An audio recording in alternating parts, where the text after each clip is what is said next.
a grinding clash of attrition began with little room for flair or tactical brilliance. Oh. Numerical weight, personal prowess, strength, and discipline. Oh my gosh!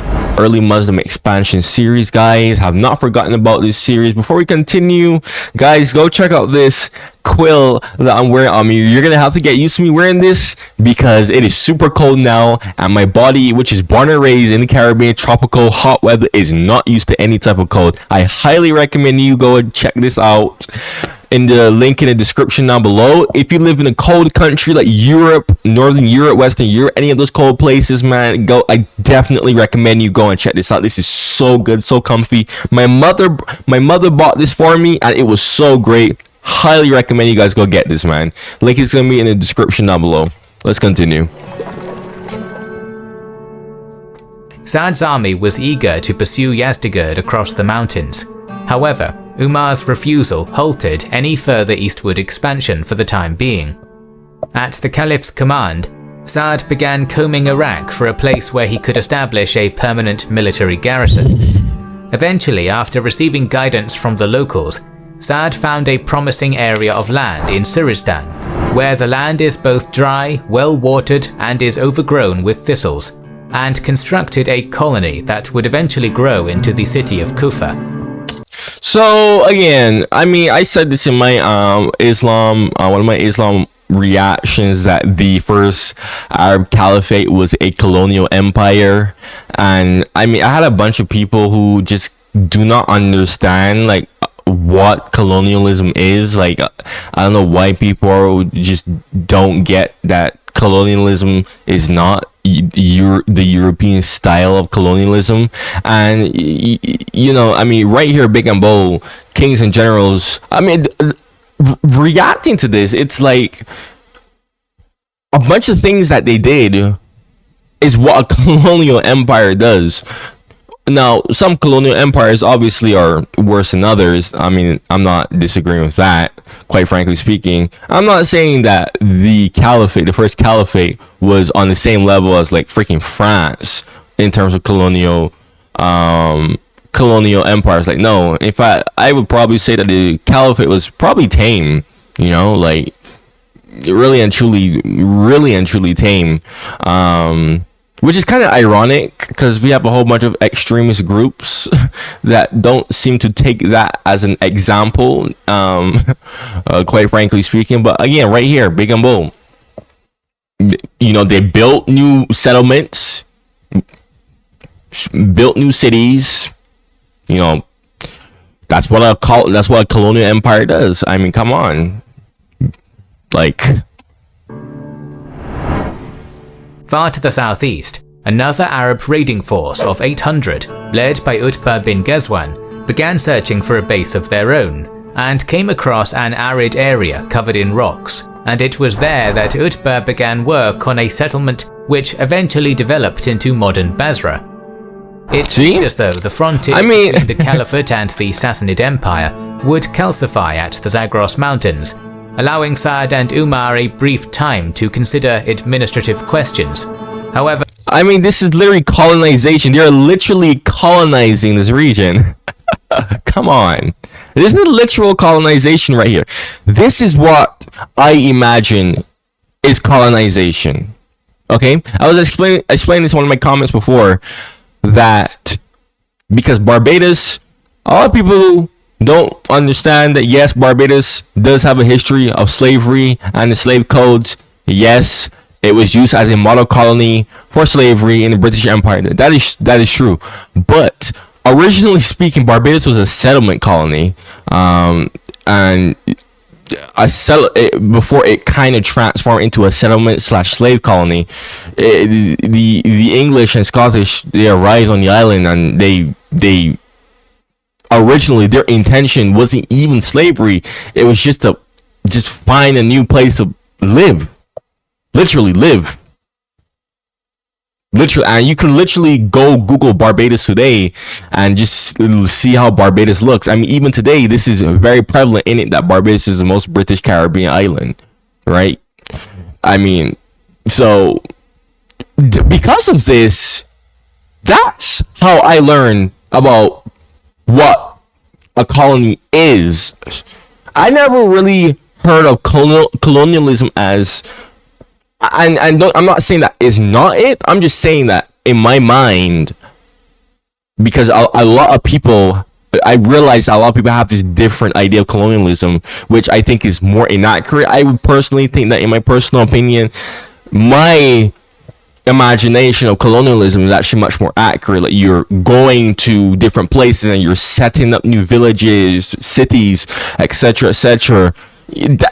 I think that's more accurate, quite frankly speaking. But I mean, it's not wrong about what people are saying, but it is wrong how they think that that's the only definition of colonialism, which is basically, in a lot of cases, they're confusing barbarism and conquest, which isn't even colonialism, you know? So it's like, the post-Jalula status quo wouldn't last for long. Like, I genuinely hope after this, like, I do not see any comments like regarding this whole colonialism thing. I'm really hoping. Unwilling to accept the permanent loss of their Mesopotamian heartland due to haughty imperial pride, the Sassanids continued backing military action against the Caliphate, led by Hormuzan, head of one of Persia's premier families. Exactly. The Caliphate went, conquered it, and this is literally what I said in my comments. Sorry for pausing, but again, this is perfect for basically what I was saying on my previous Islam reaction, not early Muslim expansion, but one of my other Islam reaction. I was basically saying, yes, when you conquer people, and this is why people get colonialism so wrong. When you conquer people, colonialism usually comes like hand in hand, like it comes afterward. The Persians lost their heartland in Mesopotamia, and guess what? Guess what the Arabs did? They conquered it, and now guess what? They're building new settlements. They're building, as what kings in general said, they're building colonies there. And that's not their land. They're not indigenous to that land.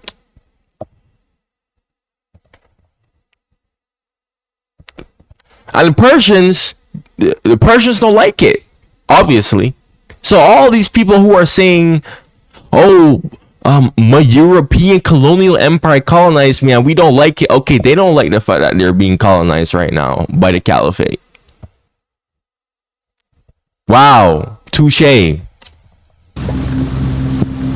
Well, although the jizya is much more lower in taxes, quite frankly speaking, than the Persian and Byzantine Empire. But granted, you could argue that as well. I'm not gonna deny that, but still, the Persians are at least the higher ups. They don't like it. During the retreat from Qadisiyah, Hormuzan had split off from the main column with his personal levy of survivors and marched back to his estates in Khuzestan. This territory formed a vulnerable bulge, being the only remaining imperial Sassanid territory west of the Zagros mountains. Wow. With little chance of resisting a concerted Muslim invasion of his lands, Hormuzan decided to go on the attack. From a forward base at the greatest city of his province, Awaz, the Persian general began launching quick raids into the area of Maysan in 638. Wow. As these attacks increased in frequency, Hormuzan established 2 additional bases even further west near Manazir. Utbah was unable to deal with the Persian attacks with his mere 800 troops and appealed to Sa'd for aid. In response, the commander-in-chief ordered Numan bin Mukarin with a few thousand warriors to bolster Utbah's strength.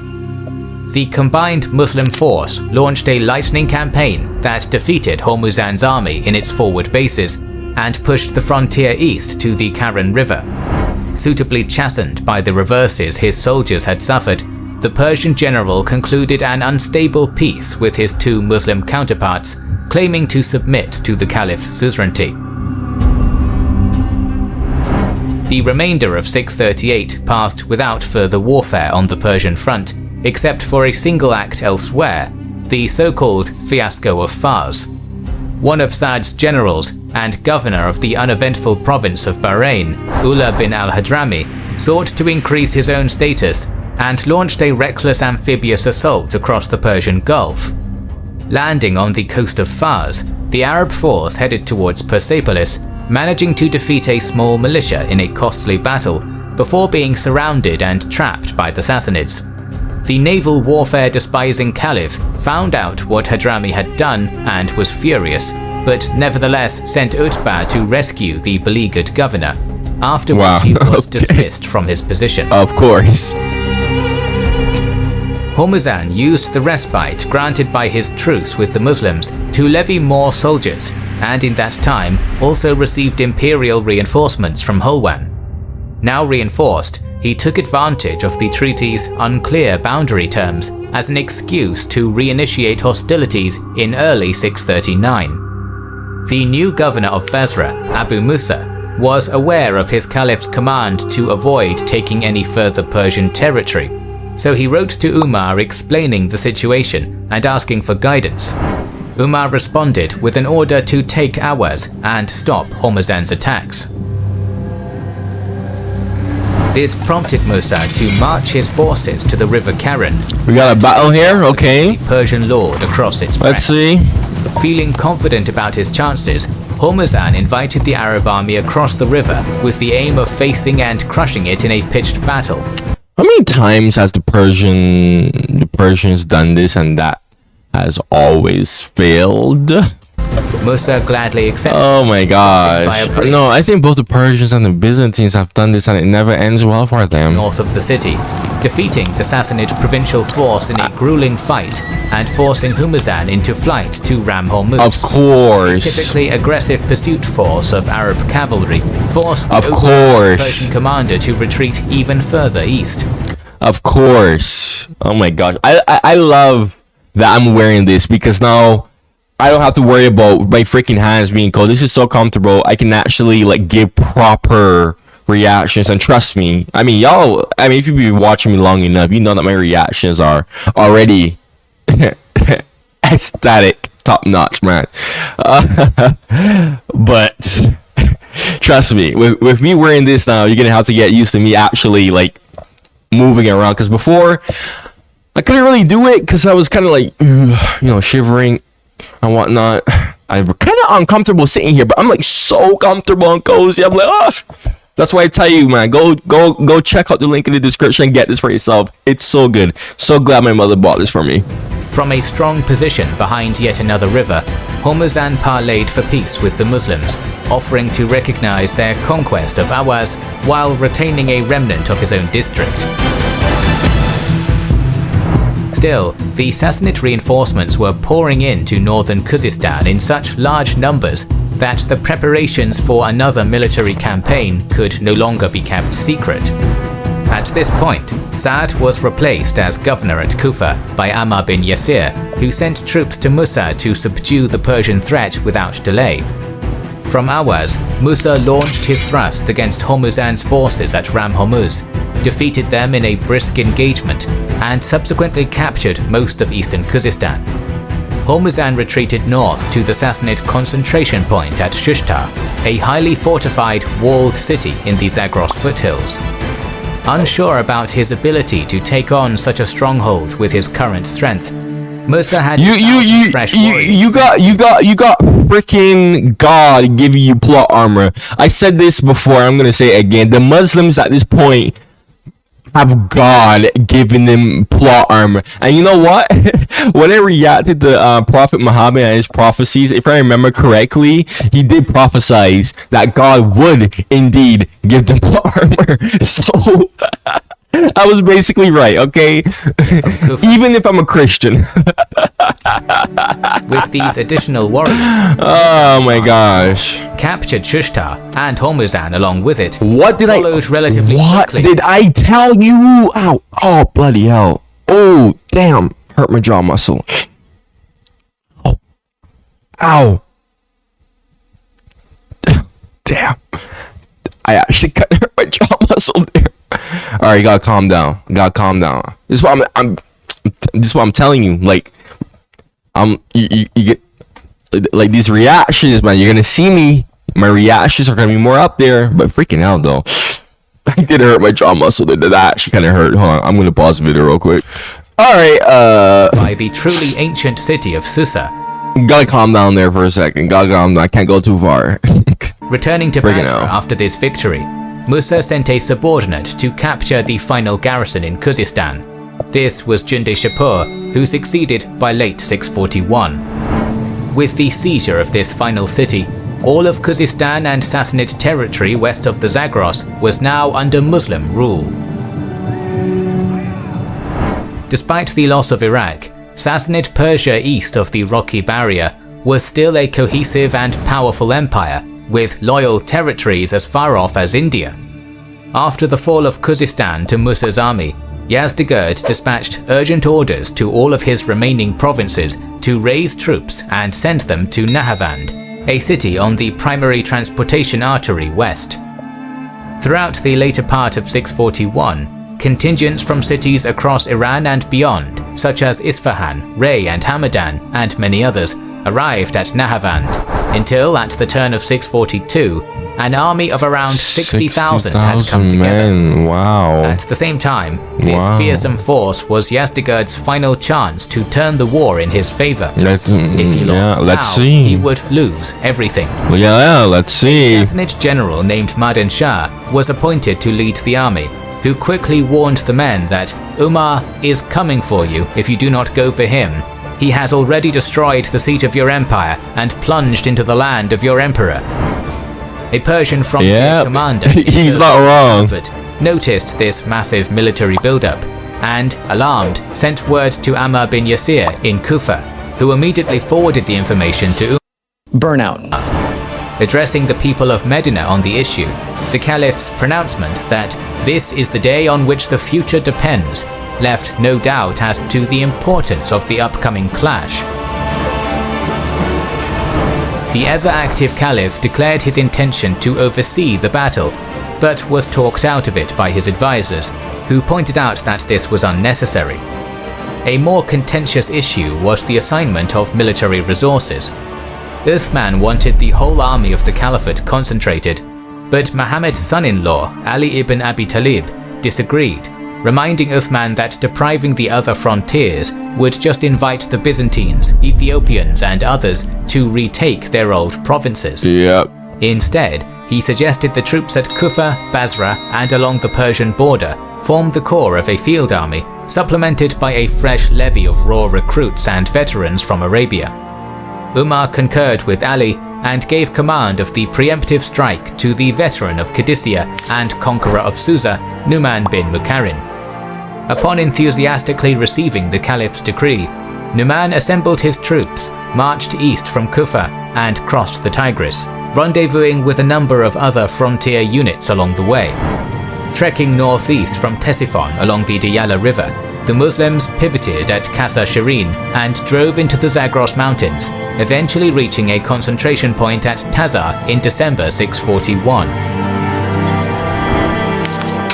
With 30,000 Muslim warriors assembled, Numan sent a scouting detachment into the Nahavand Valley to establish where exactly the Persians were. By nightfall it returned, having observed little to no sign of Sassanid activity in the rocky uneven terrain between Tazar and the Persian base. Numan immediately seized the opportunity and decamped, marching his entire army to a small town known as Isbizahan, just 10 miles northwest of Nahavand itself and its Persian occupants. When, not long after, dark skins were in Persia? Huh? Dark skins were actually no, that's no, yeah, because parts of India also have dark skins and Southeast Asia. My brain is so stupid right now. It's like 5 a.m. in the morning. Madan Shah learned that the invader was closing in. He responded by bringing the entirety of his own army out of the city. In preparation for the final battle, he deployed Sassanid Persia's Great Retribution Field Force in an L-shaped hook formation, wrapped around a high terrain feature known as the Brown Ridge. While his soldiers advantageously faced down the slope, Madan Shah himself took up a position atop the heights, where the imperial commander had a brilliant view of the entire area. Unfortunately for you, though, you don't have the plot armor of God on your side. I want to laugh, but I'm so scared I'm gonna hurt my jaw muscle again. Adroitly selected defensive Oh my position gosh. had multiple terrain features amplifying its strength. In front of the Sassanid line was a small stream, along the bank of which Madan Shah placed a minefield of cavalry crippling caltrops. Furthermore, his right, the short edge of the reverse L formation, was anchored on a fortified village and the 3,000-foot high Ardashan Ridge, while the longer southeast-facing left flank was protected by a fork in the stream. Confronted by this natural fortress, and with few other options, Numan drew up his warriors along Madan Shah's entire front, just across the stream and facing up the slope. The Muslim general's brother, Nuaym, led the L's short section. Hudayfa bin al-Yaman commanded the right, and Kaka bin Amr headed the Caliphate's cavalry reserve. Numan himself was in the center. The Caliphate's deployment gave Madan Shah a potential opportunity to launch a preemptive assault at the unprepared Muslim lines. However, either due to overconfidence in his prepared fortifications, or cautious of leaving them due to the previous defeat at Jalula, the Empire's field commander remained where he was, allowing Numan to finish bringing his forces up. This No. Oh, what? Maybe he was. I think he was just overconfident. But still, you should have. If you see your forces, the enemy's forces at least, are not all gathered and they're still kind of like, you know, scrambling together and whatnot, you take that advantage. Come on, common sense, man. Freaking common sense. Likely did not seem like a blunder. The Muslims were far away from their bases in Iraq, and could either smash their heads against the dangerous Persian fortifications, or wait, chew through their supplies, and retreat in deadly conditions. Oh. An hour Oh, how are they going gonna pull this off? As the sun reached its highest point in the sky, the entire Muslim army began its attack straight at Madan Shah's defensive belt. Upon reaching the Wadi stream, the attackers' infantry and cavalry alike were met with a deadly rain of Persian arrows, loosed by archers who had the luxury of shooting downhill. Worse still, Kaka's horsemen galloped headlong into the caltrops, leading to the maiming and immobilization of many horses. Woo! The horses are just charging straight into the spike fortification. Woo! That is brutal. Brutal. Golly, man. Oh, gotta be careful with my freaking jaw muscle. Ugh. Guys, come on, like the video. Freaking hell. Freaking hurt my jaw muscle, man. At least give me a like on the video. Freaking hell. Nevertheless, Numan's men pushed on across the entire front, weakened all the way by arrow fire. Then, charging uphill, the Muslims crashed into the Sassanid ranks, and the two sides met in ferocious melee combat. A grinding clash of attrition began, with little room for flair or tactical brilliance. Oh. Numerical weight, personal prowess, strength, and discipline. Oh my gosh!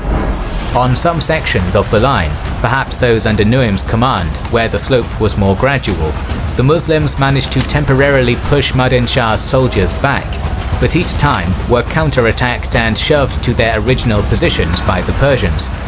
In other areas, near Zaramin, where the slope was steepest, the Persians even managed to haul the Caliphate's forces back across the way, but they in turn counterattacked and fought back to where they were. The battle's outcome rested on a knife edge, with dead and dying of both sides littering the field, either laying still or shouting in terrible agony. This mass Bro, that's what I was thinking in my mind. I'm like, dude, there's like, I don't know if I should have said it, but I was gonna say, man, like, imagine like just being there and the people who are just, oh, the agony, the screams. How can people do this? How can people physically do this and just not feel any type of way? What? God, man. It just kind of goes to show you, like, deep down inside of us, inside of a lot of people, it's just heartless.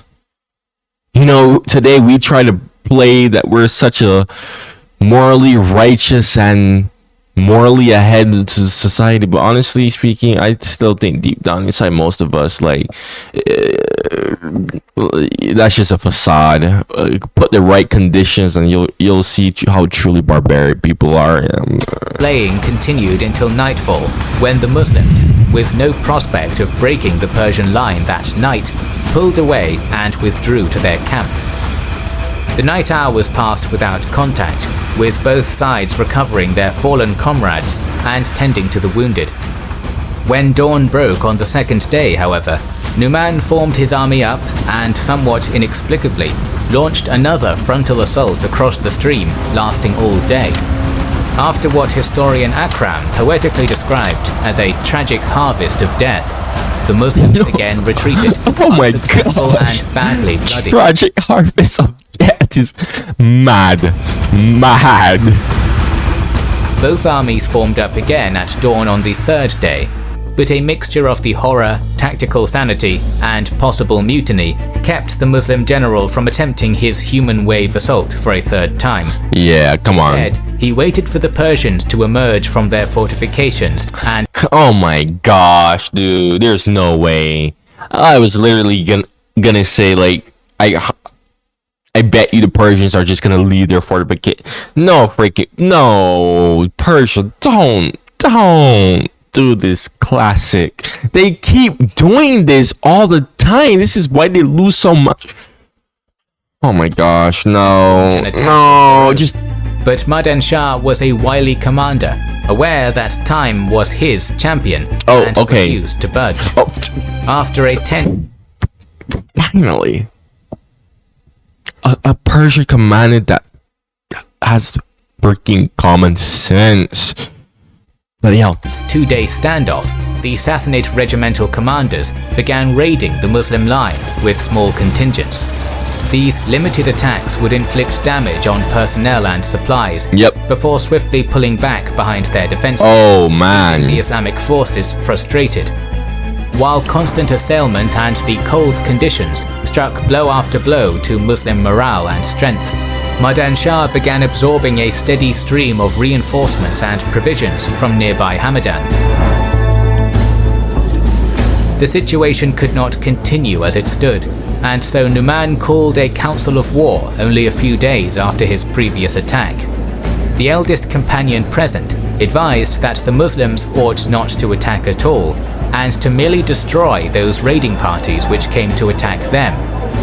As all the officers were eager to get stuck in properly, this proposal was met with disapproval.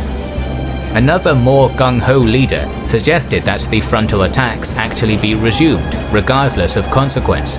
This too was quickly shot down. I was about to say, there's no way. No way. A former enemy of Islam and one of the architects of Jalula, who put forward a clever stratagem. The Muslims, he said, should put the cavalry in a position to outflank them and show a weak front, making as if to withdraw. Let the Persians hope for victory and advance against us, then we turn and fight them. This plan was approved by most of those present and put into motion. With the no way, a freaking former enemy of Islam. Wow, that's mad. Of making the illusion of weakness more convincing, at Taleha's proposal, the Muslims also began circulating false rumors that Caliph Umar was dead. Over the next few days, word of Umar's death proliferated around the overjoyed Persian army like a kind of virulent mental plague, provoking hopes of an offensive against their now surely demoralized enemy. The Friday after... How did they pull that off? How did they pull that off? I would love to know. How did they pull that off? Like, how did they get the rumor to spread to the like fake messengers or something? How did they pull that off? Somebody please explain that to me. Numan's last attack, Sassanid sentries began observing the abandonment of Muslim positions across the stream. Tents being pulled down in the Muslim camp, baggage being loaded, and small contingents of men marching west. Everything Madan Shah could see appeared to suggest that the invading army was vulnerable and was about to retreat. So the general opened a series of gaps in the Caltrip belt on his right flank, according to a pre-prepared plan, and began having his soldiers cross to the outside. Lead elements halted just beyond the Caltrip field, waiting for the rear ranks, and began forming up there. According to our sources, Madan Shah might have restored the Caltrip field so his troops could not run. The retreating Muslim infantry span around upon seeing that they were about to be struck from behind and hastily deployed for battle, somewhat further back than before. Of course, this was all part of Taleha's plan. The Persian general had swallowed the bait, hook, line and sinker. Unbeknownst to the Sassanid army, Kaka and his cavalrymen were concealed in a gap behind the Ardashan ridge, ready to attack. 2 hours before noon, Madan Shah ordered his army to advance slowly towards the stationary enemy line. When the Persians entered missile range, they began loosing arrow volleys, with the aim of softening the Muslims up at a greater range than Arab bows could operate at. Oh, wow. To defend themselves with only their shields, many of the Caliphate's warriors were chomping at the bit to close with the Sassanids and fight them in melee, but Numan, with a wider view of the strategic situation, ordered them to remain steady. After a while weakening the Muslims with missile fire, Madan Shah launched a full-on charge. This was the key moment of the battle, as this attack finally unanchored the Imperial right flank from the Ardashan ridge and its nearby fortified village. Remaining on the defensive, Numan restrained his forces from effectively pushing back, withdrawing slowly in a similar manner to Hannibal's center at Cannae. Oh wow, that's... After some time of suffering this, Numan ordered a counterattack just after midday, and at the same time, Kaka's cavalry swept out from behind the ridge and drove a wedge between the Persians and their obstacles. However, Madan Shah detached a unit of reserves that met and held the Muslim cavalry. Oh, was completed. Yeah, I was looking at that. I'm like, oh, but the Persians have cavalry there. But I wanted to see how this goes. Well, let's see. Persian forces were gradually pushed back under the weight of Numan's counterattack. But then, the Muslim general was struck by an arrow, fell from his horse, and was spirited away from the fight. Oh wow! With Nuim impersonating him to maintain morale. I can't do like a full-on reaction because my freaking jaw muscle, but that is surprising. Was absolutely unwavering. By late afternoon, the Muslim forces, half encircling their foe, were clearly in the superior position. Suddenly, as the sky began to darken, the majority of Madan Shah's army collapsed and routed, able to do so because the forces opposing Kaka were still resisting. Amidst this chaos, Taleha was also slain. A relatively large number of Persian troops managed to escape the battlefield, but many, including Madan Shah, were killed by their Muslim pursuers, fell victim to the re-strengthened Caltrop belt, or were taken prisoner. Hudayfad took command of the Caliphate's army after Numan's death, and advanced the following morning, defeating the Sassanid remnant at Darazid. Part of the defeated army retreated into Nahavand itself after the second defeat, where the new imperial commander, Dinar, surrendered the city unconditionally. Nahavand was the final great battle between Islam and Persia, marking the point at which there was no longer any doubt. The Sassanid Empire would fall. For this, Nahavand is known to... Damn! Wow! Muslims as the victory of victories. It would take another decade to subdue all of the far-flung Persian territories in Central Asia and 10 years. 10 years. 644, as author Peter Crawford states, Yazdegerd III was effectively a king without a kingdom. In late 643, shortly after Amr... Wow. Wow. Persians gave it their all. Look, man, you made it all the way to the end of the video. If you have any suggestions for me, make sure you comment down below. I will eventually react to it. Make sure you subscribe if you're new to my channel, and don't forget to check out the link in the description. and get this super comfortable thing. Go get it. And make sure that you go check out my other reactions on Islam after you do that fun stuff. If you want to, of course. Anyways, man, this was very excellent. Another great reaction, man. Thank you for watching. And please, like, seriously, I don't really like beg for likes, but like, freaking jaw, man. Golly, freaking jaw. Thank you for watching, and goodbye.